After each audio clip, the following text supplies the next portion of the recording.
मिल्कीपुर में टकराएंगी मुलायम की दोनों बहुएं, उत्तर प्रदेश का सियासी पारा होगा गर्म। नमस्कार, स्वीकार करिए, मैं हूं वैभव दीक्षित।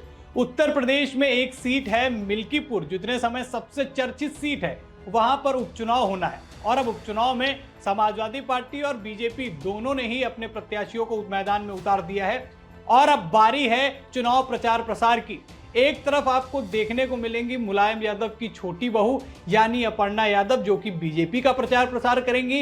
वहीं दूसरी तरफ आपको दिखेंगी डिंपल यादव यानी मुलायम यादव की बड़ी बहू और अखिलेश यादव की धर्मपत्नी। अब ये दोनों टकराएंगे मिल्कीपुर में, और इसीलिए मैं कह रहा हूं कि सियासी पारा गर्म होने वाला है और जुबानी जंग छिड़ने वाली है। सपाई कुछ और कहेंगे, भाजपाई कुछ और कहेंगे, और मिल्कीपुर का चुनाव और भी रोचक हो जाएगा अगर ये दोनों वहां पर पहुंचती हैं। हालांकि पहुंचने की पूरी उम्मीद है। डिंपल यादव के नाम पर तो मुहर लग गई है कि वो वहां पर जाएंगी, शिवपाल यादव भी जाएंगे। अपर्णा यादव पर भी मंथन चल रहा है और अपर्णा यादव संभावित रूप से बीजेपी का प्रचार प्रसार करेंगी मिल्कीपुर में। अब सवाल उठता है कि अपर्णा यादव बीजेपी को फायदा कैसे देंगी, ये जानना हमारे लिए बेहद जरूरी है, क्योंकि वहां चुनाव प्रचार प्रसार करने अन्य लोग भी, अन्य मंत्री, अन्य पदाधिकारी भी पहुंच रहे हैं। लेकिन सबसे ज्यादा चर्चा अपर्णा यादव की क्यों है, तो चलिए मैं आपको बताता हूं। देखिए, अपर्णा यादव ने समाजवादी पार्टी का साथ छोड़कर भारतीय जनता पार्टी ज्वाइन कर ली थी। अब चलिए मैं आपको बताता हूं कि फायदे क्या होने वाले हैं। देखिए, सबसे पहली चीज तो आप ये देखिए कि सपा के नैरेटिव पर हावी होंगी। सपा के नैरेटिव पर हावी कैसे होंगी? जिस तरीके से वो बीजेपी पर लांछन लगाते हैं, समाजवादी पार्टी को बचाते हैं, वहां पर अगर अपर्णा यादव के बोल समाजवादी पार्टी के खिलाफ जाएंगे तो वाकई एक ही परिवार के दोनों बहुएं हैं, मामला टकराएगा तो अखिलेश यादव के लिए दिक्कत का एक सबब बनेगा और साथ ही साथ समाजवादी पार्टी के लिए भी।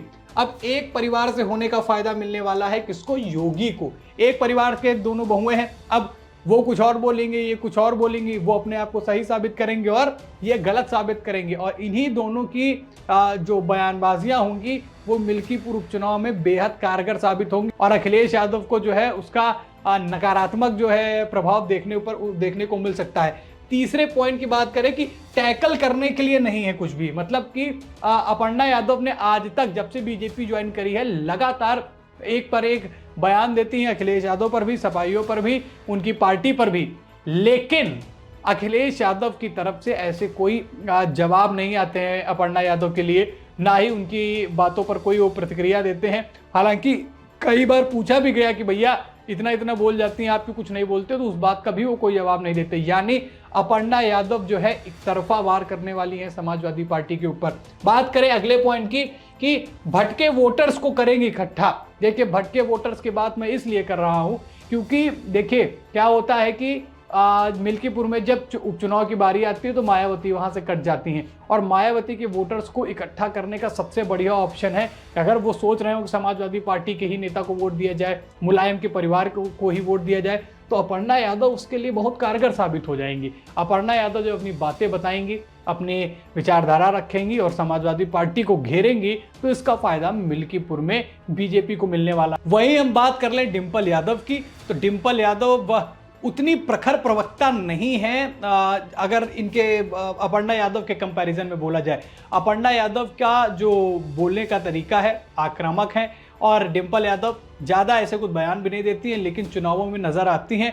मिल्कीपुर चुनाव में वो अखिलेश यादव के समर्थन में दिखेंगी, शिवपाल भी वहां पहुंचेंगे। अब जब ये टकरार होगी तो देखने में मजा आएगा कि कौन किस पर क्या कैसे प्रहार करता है, कौन कैसे शब्दों के बाण छोड़ता है। आपको क्या लगता है, मिल्कीपुर उपचुनाव में मुलायम की कौन सी बहू हावी होने वाली है, अपर्णा यादव या फिर डिंपल यादव? आप अपनी राय हमसे कमेंट में जरूर बताएं। वीडियो में इतना ही। वीडियो को लाइक और शेयर करें। चैनल पर नए हैं तो चैनल को जरूर सब्सक्राइब करें। फिर मुलाकात करेंगे एक नई खबर में। इस खबर में इतना ही। धन्यवाद।